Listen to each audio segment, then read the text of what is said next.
Hi everyone. Okay, so today's Bible reading will be more of an encouragement to us. And we'll be reading from the book of Isaiah, chapter 41, verses 10, which says, "Do not be afraid, for I am with you. Do not be dismayed, for I am your God. I will strengthen you, I will help you, and I will uphold you with my righteous right hand." Imagine God upholding you with his righteous right hand. Man, that's the greatest thing that could ever happen to anyone. And I was like, God, I know your word is life and it speaks to us every day. So what are the hidden words and hidden message behind this statement?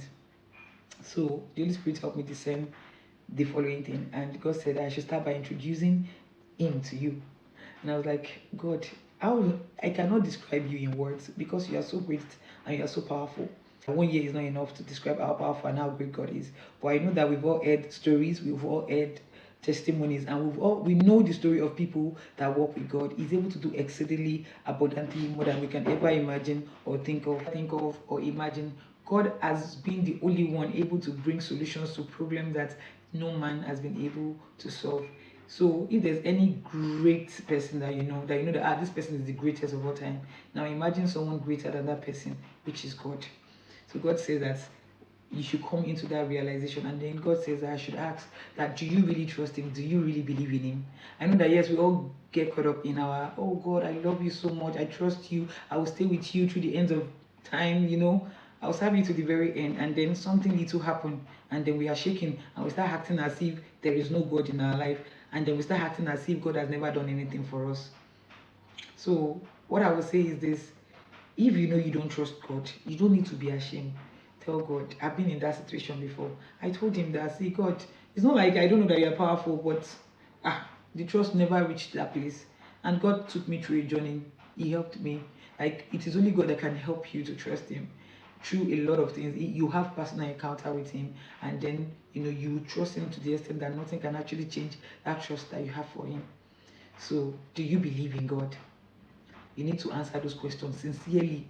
So, having said that, we need to acknowledge that yes, occasionally we'll be afraid because we are human and we exist here on earth. Sometimes something bad happened to us, sometimes something bad happened in our environment. Sometimes you even want to write exam and you don't want to fail, and you don't even know what the lecturer is going to bring. Sometimes there are fears of the unknown. There are fear like, oh, hope I've done well. There are so many kind of fear. So there's no point trying to pretend as if fear won't come. Fear would come. That is why we need to hold on to God, because with him, whatsoever it is we are afraid of, we can be able to hold on to his word and overcome that fear at that moment. And another thing is this: the fact that what you're asking God for has not come to pass does not mean that God has failed you. The fact that something you are trying to do does not work, it does not mean that that is the end of you or that is the end of the world. All of those things are normal. Even both believers and unbelievers experience that, as long as you are alive, as long as you are trying to do something. That's why you have to keep praying till your joy is full. Keep trying your best, keep doing everything that is necessary. I'm very sure one day it will pay out. So we just need to tell the Holy Spirit to keep on guiding us. And another thing to overcome fear is to live in remembrance of God's love and God's mercy. The Bible says that we overcame him by the word of the Lamb, blood of the Lamb, and the word of our testimony. Remember those times that God has come through for you when no one else could. Times that God has solved your problems that in fact you yourself know that it was impossible for it to be solved. But with God, it happened. God has done a lot of things for you before. So because of one small thing now, you're not saying that there is no God again. Calm down. Let's learn to walk by faith and not by sight. Because if things goes wrong, it will definitely be all right. And this is God offering his helping hand to us, that I will strengthen you. Don't be afraid. I will help you. I will even uphold you with my righteous right hand. Imagine the greatest person saying that to you. How would you live your life if you are the child of a president?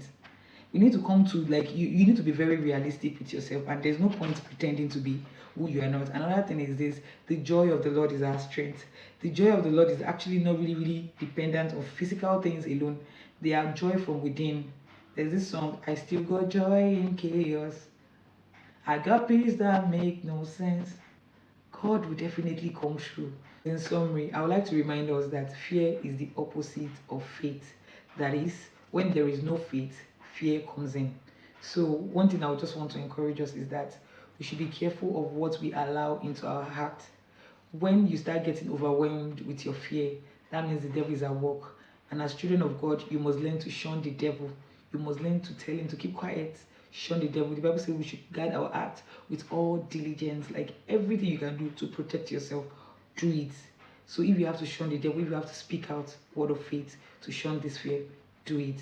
And normally, fear is not meant to always have a negative effect on us. It's just that the devil leverage on it a lot. Fear normally is meant to make us buckle up and do the necessary things, like put in enough effort, do the right thing, do things with all perfection, try your best. And then you get your good results. But the devil uses it a lot against us. That's why sometimes fear has resulted into some people committing suicide. Fear has resulted into some people giving up on life. So I'll just quickly brief everything I've said earlier, which is God telling me to introduce him to you. Just find out who is God, what has he really done, what makes him so great, how powerful is he. So if you're able to answer that question, then examine yourself. Do you really trust God? Do you believe in him? If you don't, ask him for help. He will lead you. Don't be afraid. God will not beat you. In fact, you cannot go to a doctor and be hiding your sickness from the doctor. So you have to be very, very sincere with him. God, I don't trust you enough. Help me to trust you. Then he will lead you.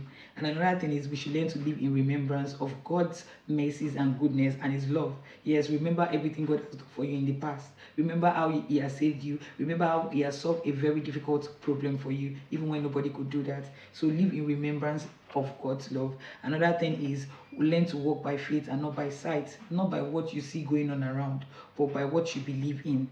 And another thing is you need to hold on to the joy of salvation. Let the joy of the Lord be your strength. It is not always based on what you are seeing. The joy of the Lord comes from within, then it flows out there. Another thing is the fact that something did not work does not mean that it is the end of the world, and it does not mean that God has failed you. God is still working, and there is still time, there is life, there is hope. So you need to chill. Another thing is you should keep in touch with God. Hold on to his word. He will strengthen you.